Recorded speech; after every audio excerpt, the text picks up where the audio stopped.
Okay, so yes, this is going to be a little bit discontinuous because as I was trying to split this lecture two in half so that it wasn't so long, my screencasting software crashed and I lost the second half of your lecture. So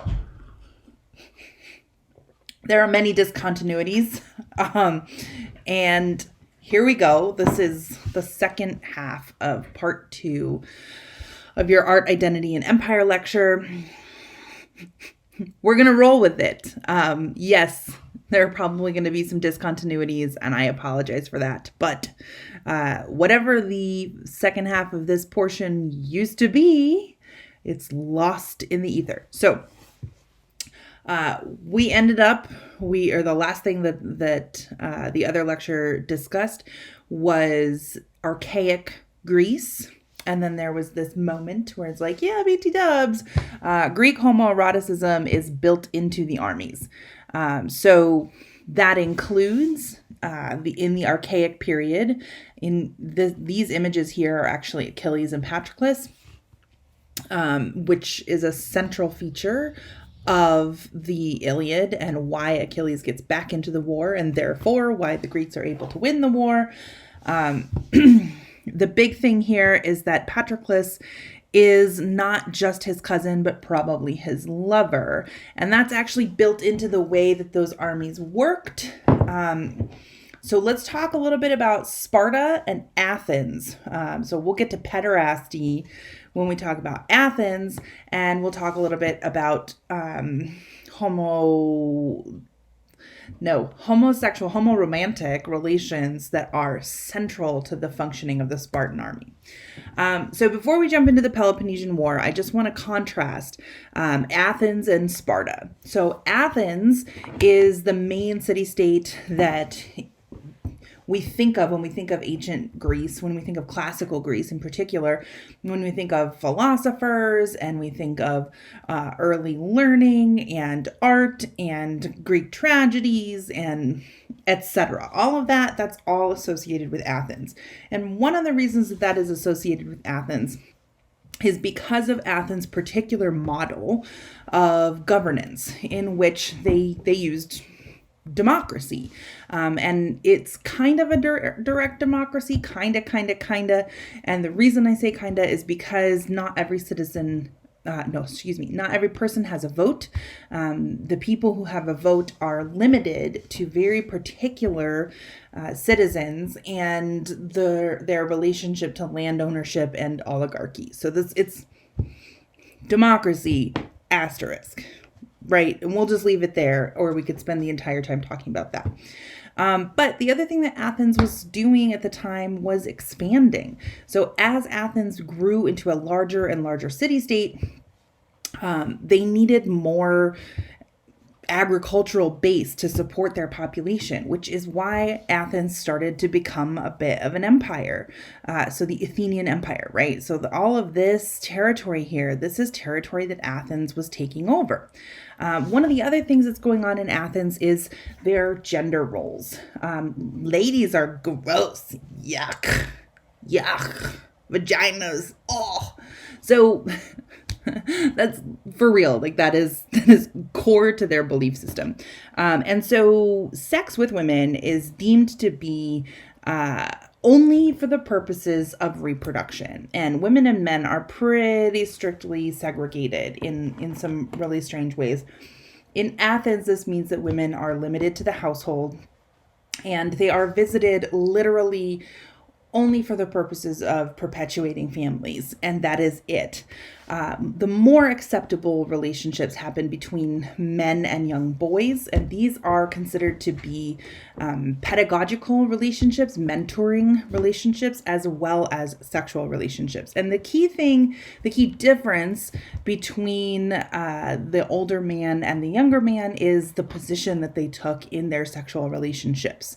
So women are gross, yuck. Sex with young boys, yay. And the way that this works is if you're an older man, you assert your masculinity by being the penetrator. And if you are younger, you are the penetratee. And these relationships only become inappropriate when the assigned sexual role is not given or enacted by the assigned sexual person. So like if you're an older man and you are penetrated, that's all wrong. In fact, there is good evidence to suggest that the reason that Socrates was accused of corrupting the youth was not so much his teaching, although there is definitely some of that going on, but in particular his inappropriate relationship with one of his pupils that lasted after that pupil graduated out of the system of pederasty and should have become a top in his own right. So that's Athens. That's what's going on in Athens. Very interestingly, Thucydides, who writes the history of the conflict between Athens and Sparta, he's from Athens. Sparta, very different situation going on in Sparta, not less gay.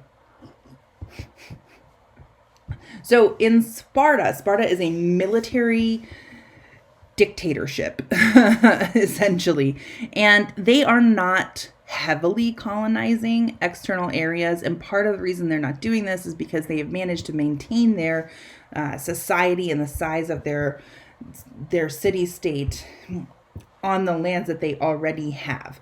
They have expanded a bit to kind of occupy a majority of the Peloponnese. That's the peninsula that they're located on. And what's characteristic of their society is also very, very split gender roles. But in this case, the split gender roles doesn't happen until the age of menses for young women or uterus bearers.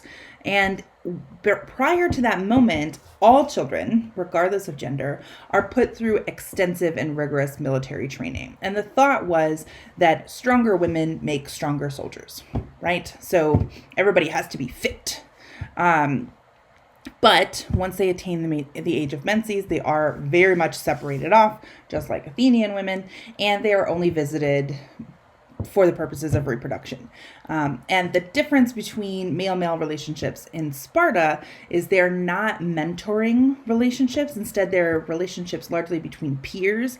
And the idea is that, well, the relationship between men was encouraged in the military, particularly because it was believed that men would fight harder for their lovers' lives than they would for their own, right? And so the partnership between male soldiers was deemed to be an essential component of Spartan military success. So that's Athens, that's Sparta. They really get into it during the Peloponnesian War, largely because Athens is expanding, and in their expansion, they are aggressing against some of the Spartan territories or Spartan protected areas. Now, Sparta seemingly had a superior military, but Athens had a superior navy, largely because they were wealthier. And it's not hard to understand why Athens was wealthier when you look at not only the differences in their land base, but also their difference in culture, right? In Sparta, the reason the word Spartan means what it does to us today is that it's sparse. It's utilitarian, needs-based only. And so this is not a place where you have a flowering of literature, culture, and philosophy. That is not going on in Sparta because none of those things are deemed necessary for military success. So everything in Spartan life is geared towards military success. So yes, they definitely have a superior military. They are not, however, as wealthy as Athens. And the thing that money can buy, if you don't have military superiority, you can always hire mercenaries. So anyway, this conflict between Athens and Sparta goes on for quite a long time. It does become pretty essential to the Greek peace that emerges from it. But the most important thing in the long trajectory of history that emerges from it is actually the history. Thucydides took on trying to tell the narrative of this war mostly from within it. So while it's going on, he's chronicling it. And chronicling means you're writing things down in the order that they happen. Chrono, right, means the Greek word for time. So chronologic means time logic. So everything is put in order. And as a result, Thucydides is trying to create a clear connection between cause and effect. That's not always possible, right? The cause effect. Yes, you can see, especially in the Peloponnesian War, how certain battles and their outcomes directly cause the next battle and its outcome. But most of the time when we're writing history, causes are not singular. They're not just one thing that leads to one other thing. In fact, when we tell a history that only is cause, effect, we miss everything else that's happening around it. And sometimes what's happening around it is actually a lot of complicated things that come together in just the right way to cause a certain effect. And then that effect comes together with a bunch of other things. And a key thing here is that in addition to the complexities of all of these causes and their effects, there's also room for choice. So we're going to get a little bit more into that a little bit later on. But I wanted to highlight here that the key outcome of the Peloponnesian War is not just that Athens largely won in the end, but that Thucydides invented a new mode of telling history by trying to be objective and chronological. Now, he didn't perfectly achieve all of those things, but he did set a precedent. So that's important. But then we get to the part where sometimes people and their choices impact history. So the causes and effects aren't just this battle and this outcome, but also the fact that people could have chosen to do something different. Right? And this is where we get to the great man theory of history. And it largely means that we think of history as being moved forward, if you will, by a succession of great men without whom history would be totally different. And I'm using Alexander the Great here because this is probably the one place where it makes the most sense to have a great man theory of history, because Alexander did a lot of shit and he really did change the shape of the world in a sense. But as he was doing that, a lot of other stuff was happening. So we're going to get a little bit into Alexander and his empire. What we're looking at here is a map of the Macedonian Empire after the death of Alexander's father, Philip. So this is what Alexander inherits. He's Alexander of Macedon, but nobody says that. Anyway, and then down here in the yellow, we see these states that should look familiar. This looks a lot like the Athenian Empire. We've fast forwarded quite a bit, and so now this is the League of Corinth. But you see Sparta's still out here pretty much on its own, right? Not engaging with all of these conflicts. So this is where we're at when Alexander rises to the throne. And then, holy shit, look at this guy. This is his statue actually in Thessaloniki, which is right there in the Macedon province of Greece. He doesn't just unify the Balkans and the majority of Greece and Turkey across the Aegean Sea, but then he just continues on down around the eastern edge of the Mediterranean, and he's looking at Egypt, and he's like, yeah, I'll take you too, and then he keeps on going. He just keeps on going. He's like, okay, Egypt, boopity boopity boop, Mesopotamia, sure thing. I'm gonna go on in here to Iran, what is modern day Iran, Persia is what it would have been called at the time. And I'm just going to keep going. Pakistan, Afghanistan, Central Asia, boopity boopity boop. So he conquers all of this territory. And as a result, brings the Greek language to these areas. It's not that nobody knew Greece in like these areas, right? This is not hard to believe, but this is a whole new space for Greece and for its cultural influence. And that leaves an important legacy, and that's the legacy of Hellenism. So Alexander's empire doesn't last very long. It lasts for pretty much the length of his life. And then when he dies, it gets split up and divided out to his various heirs. But also, there are some other legacies. So let's make sure we acknowledge that Greek becomes a language of exchange. So even in the kingdoms where it doesn't remain the language of state, it's still spoken by many of the people in the bureaucracy, and therefore these different bureaucratic entities for different states that emerge out of Alexander's empire, they can speak to each other. And so Greek becomes a language of exchange, which allows for ideas to flow more freely because they don't need translated. Another legacy is the foundation of many cities named Alexandria after Alexander, which he literally named after himself. Wherever he went, there are Alexandrias all over this region. The key one is in Egypt. Alexandria in Egypt became a major center of learning during the Hellenistic period. So, mental note. But then there's also all of the kingdoms afterward that all become Greek influenced, if not Greek administered, right? So, even if this doesn't become a lasting Grecian state, the fact that it is inherited for at least a generation by Greek speaking and Greek aligned bureaucrats or kings or emperors or whatever that particular region calls its leaders, the fact that they're inherited by people who align with this culture actually creates a cultural synthesis that we don't really see that often in histories of conquest, right? A lot of times in histories of conquest, the next ruler will outright reject the previous one and will do their best to erase what the previous ruler created. In this case, even though the empire doesn't stay together, the succeeding rulers have a Grecian alliance or affinity and therefore retain that cultural connection. And that is what allows for an enormous period of learning and cooperation, relative peace, I'm going to say relative, but also tolerance. Many different peoples and cultures came into contact, and they were cool with that. So Greco-hybrid states, there's the Ptolemaic Empire in Egypt. There's Seleucid Empire, so that's Greco-Babylon, essentially.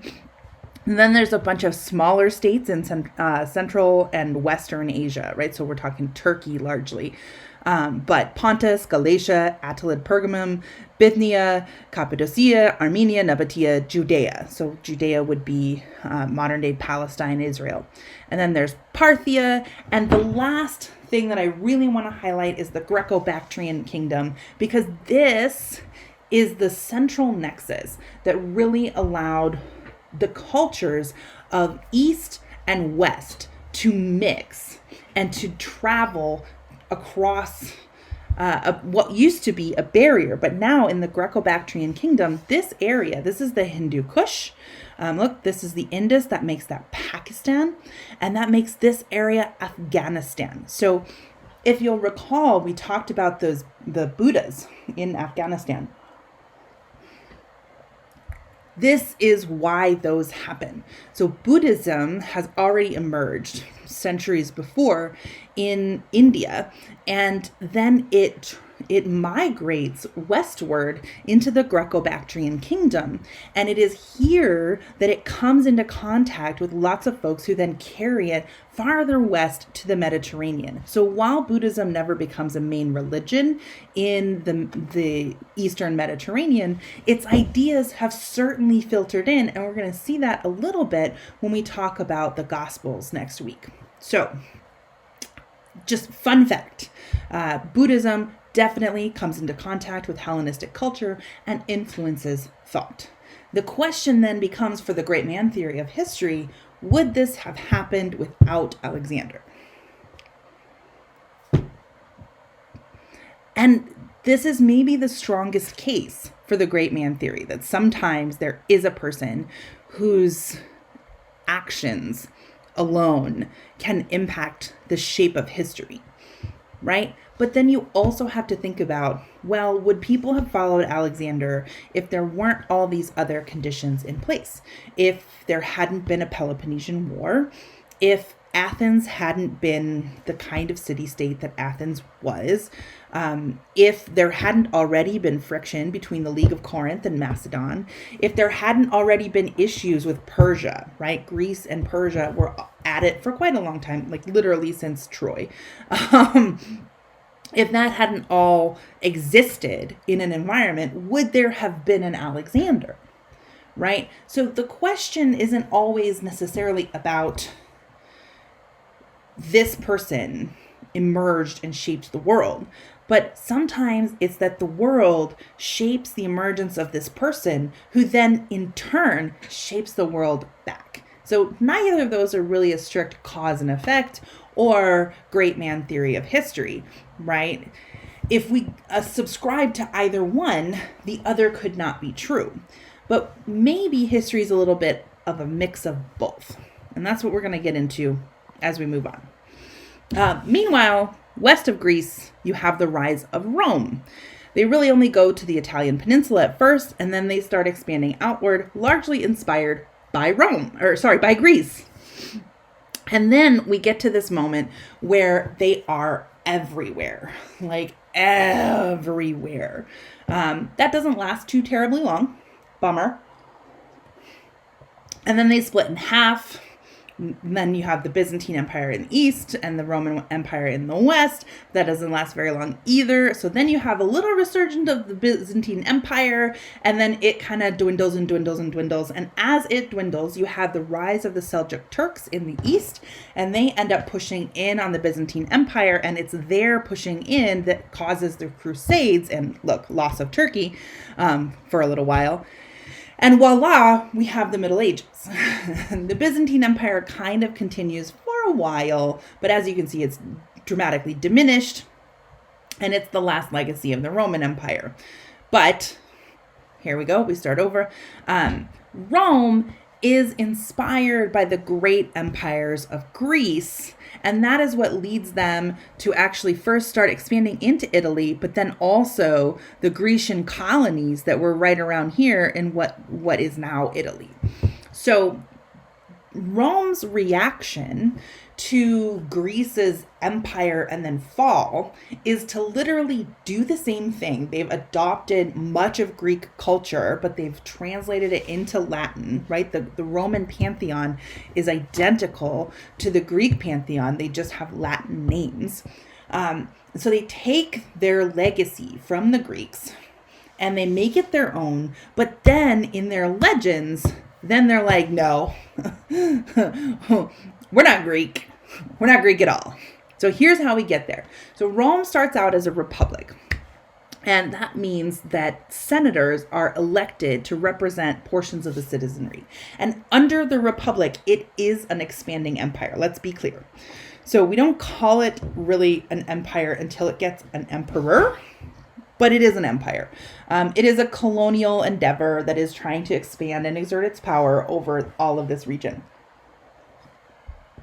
It's just not doing it in the interest of a single person. So then we come back again to this question of the great man theory. Yes, Julius Caesar is known for trying to create an imperial Rome with an emperor, but Julius Caesar was already conquering shit on the orders of the Roman Republic, which was run by senators. So obviously there was something in the water already that led people to believe that it was good and right and appropriate, I guess, to conquer all of this territory, again, to support Rome. So Rome has its own sort of Neo-Grecian culture with some of its own characteristics, but lots of continuity. And then Julius Caesar comes along and says, you know what? There's a lot of bickering. There's a lot of infighting. Y'all should just put me in charge. Look how successful I was. I conquered all of Gaul. Also some stuff in Northern Africa. And also I may have had an affair with Cleopatra and fathered a son. Yes, he did. He definitely did. Illegitimate, but you know. This does not go down so well. In fact, the Senate is like, oh my gosh, we have to save our republic because it's definitely not a democracy. And they've acknowledged it, which is why they call it a republic instead. We have to save our republic. And so they assassinate Caesar on the Ides of March. That's the 15th of March. And one of his assassins is actually his friend, Brutus. Bummer. And he's et tu, Brute? And you, Brutus? But anyhow, so there's a whole thing that goes on. Caesar tries to assert himself as emperor, And it doesn't go so hot.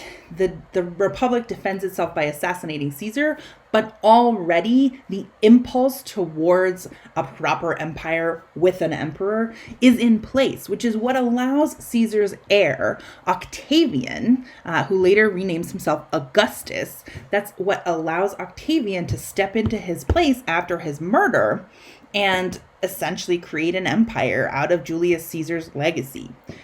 BT dubs, July and August are only in the calendar because of the Caesars.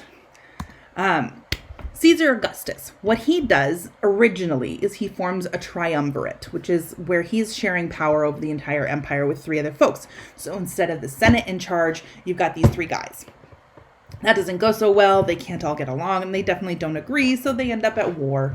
Caesar Augustus ends up victorious. He ends up forming another triumvirate, partly because the Roman Republic, or the Senate, is trying to take back power. And so he aligns himself with Pompey and Mark Antony, and that triumvirate also falls apart with infighting. And this is how we end up with Mark Antony being Cleopatra's lover and the Battle of Actium, where they both die, blah, blah, blah, blah, blah. Shakespeare does a great job with that. The key outcome here is that Caesar Augustus, or Octavian, as he was known at the time, before he called himself Caesar, as the adopted heir of Julius Caesar, who called himself Caesar as king. Caesar means king, right? So Caesar Augustus becomes the emperor through a lot of civil war. But once he does this, man, does he have control of the entire Roman Empire. And once he does, you have established what's called the Pax Romana, which is the Roman peace. And that means that in all of this territory that he has conquered, there is relative peace because there's no more infighting. He does, however, continue to expand the empire, as does every emperor after him.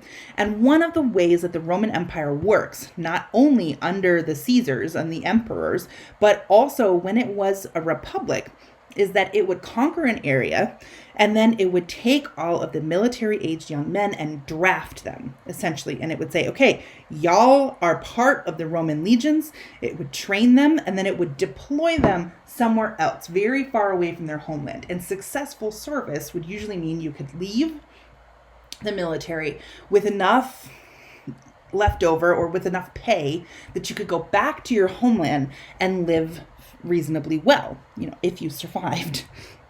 Big caveat there. But this was one of Rome's measures for controlling the population of their empire, is they removed all of the military capable men from a region.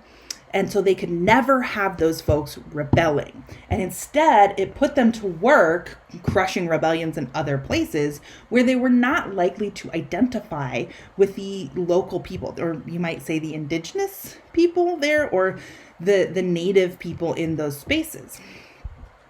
So as long as they kept them fighting for Rome against other people, that kept them identified with the Roman state instead of feeling like enemies of Rome. And so once they did their service and they went back home, they usually became pretty peaceable members of the empire. Some of them became citizens, given the right to vote, and they were allowed to participate in the political process.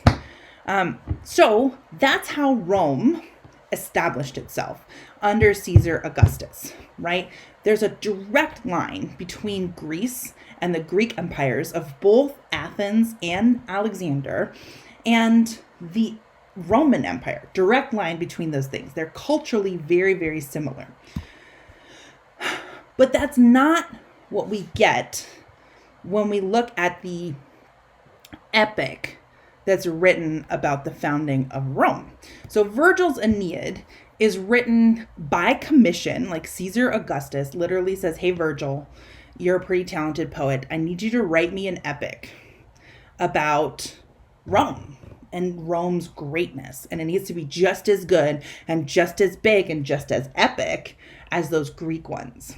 And so Virgil inherits the legacy of Homer's epics, but this time he knows he's writing to have this written down. And so he imitates the Greek epics, which were originally oral, and he does it in a written poem that is specifically designed to legitimize Caesar Augustus and the Roman Empire. And the way he does this is by going back to Aeneas, who is in Homer's epics the only named survivor of Troy, who escapes the burning city of Troy with his father Ascanius on his back.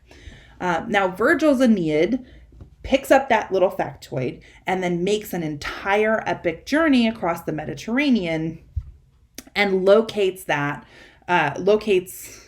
Aeneas as the founder of the Roman people, right? And there's a little kerfuffle with Carthage along the way, and that it's a whole thing. The best part of the Aeneid, which is book 4, is where he goes to Carthage and he falls in love with Dido, and then he is reminded that he has a destiny in Rome, and so instead of marrying Dido and settling down and becoming king of Carthage, he leaves because he has a destiny to found an empire, I guess. And when he does so, Dido is so heartbroken that she burns herself on her own funeral pyre. And I will say, the first time I read the Aeneid, I was surprised at how emotional I found that passage. I just figured all old books are kind of dead, equally dead, right? But actually it was really emotional. I was like, hey, Virgil, you know what you're doing. Anyhow, so what Virgil is doing is writing a secondary epic. So a primary epic are those which are composed for an oral tradition, and they get written down later, just incidentally. A secondary epic is one that uses all of the conventions of a primary epic and knows that it's going to be written down, right, for posterity. So now its use of those conventions is no longer organic because they help a person remember the poetry. Now the use of those conventions is specifically to pay homage to the original epic and connect this epic with that epic, right, or this Roman epic with that Greek epic tradition. Right. So we see a lot of the same thing. We see the theme emerges early on. Arms I sing and a man. That's Aeneas. And then we get a little background here, right? He comes the first to come from the shores of Troy to the Lavinian coast into Latium, from which arose the Latin people, our Alban forefathers, and the high walls of everlasting Rome. Okay, so here's the theme. Aeneas escapes from Troy and then founds Rome. Great. We also have the invocation of the muse. We even have an explanation as to why this is happening, which is because Juno hates the Trojans, hates them, and also loves Carthage. And when she finds out that some Trojan is going to found a city named Rome that will ultimately destroy Carthage, her favorite place, she's like, oh, hell no. And she sets up obstacles. Voila, Juno, she's involved. Now, the question becomes, why Troy? Particularly, right, when you look at the fact that the Greek Empire was all over this place. Look at them in the southern portion of the peninsula. Sort of Rome is right up here, kind of in the middle. But you can see that the Greek colonies were all over the Mediterranean.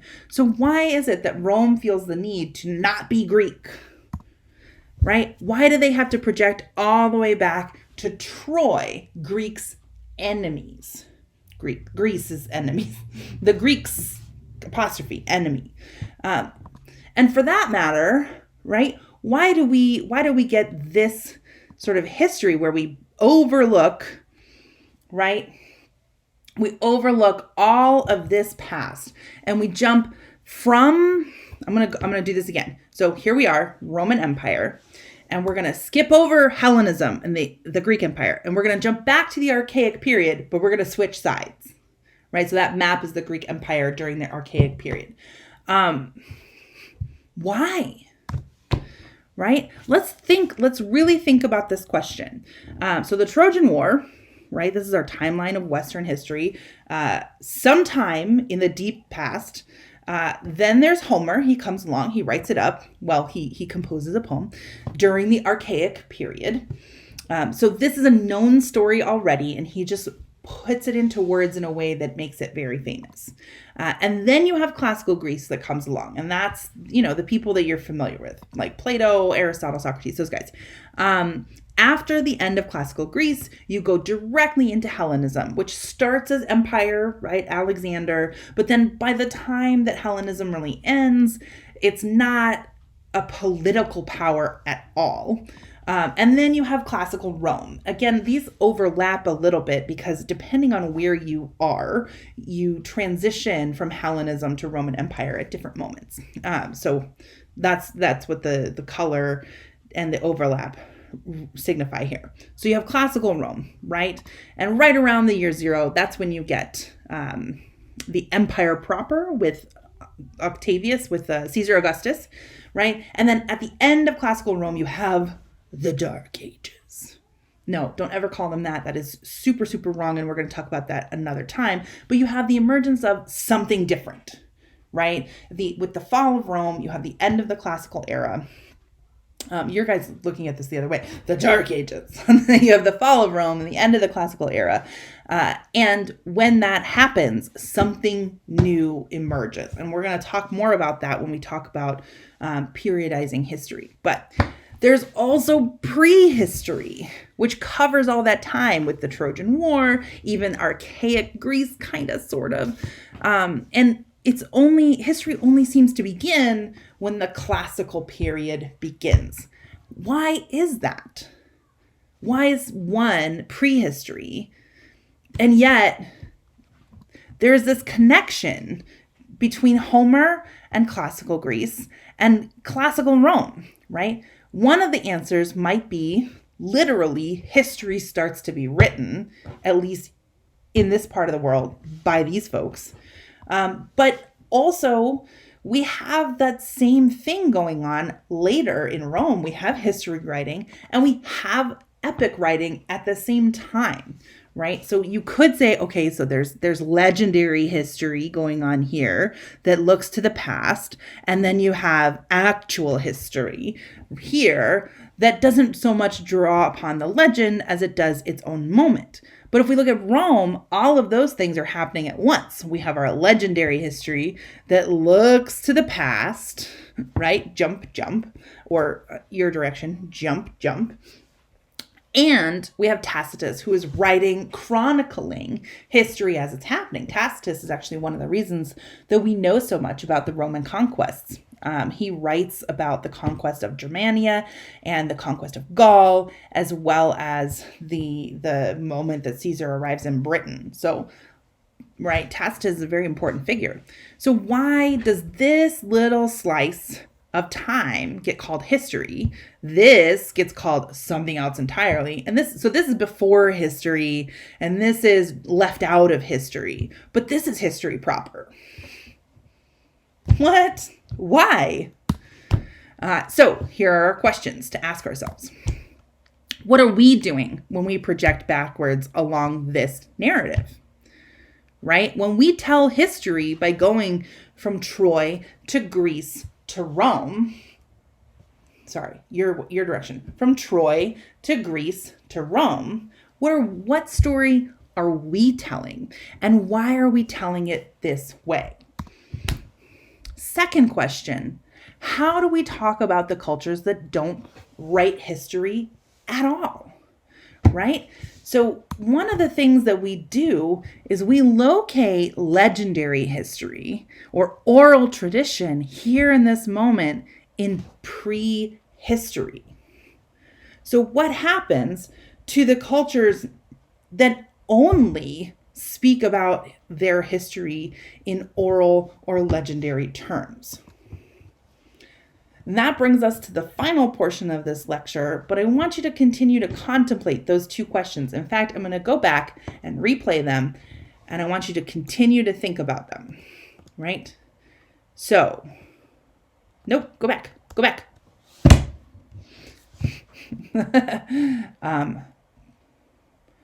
What are we doing when this is the way that we tell history? When we pick and choose the stories to tell and we only go from empire to empire and epic to epic, right? Legend to legend. And Why are some of those real history and some not? And the second half of what we need to be thinking about is there are many other cultures that have histories, right? They would call them their own histories or traditions or cultures, but they don't write history the same way we do, which means we essentially say that they don't have history at all. What is happening to those cultures when we say they don't have a history, or their history is primitive or prehistoric in a sense? What happens when we call a living, current, contemporary culture that preserves its history in oral tradition and we say, you are primitive? They live right now and they still have their history and they interact with us, but we call them primitive. What happens? So I'll end with those thoughts. And then the next segment will be the originally recorded third and final segment of this lecture.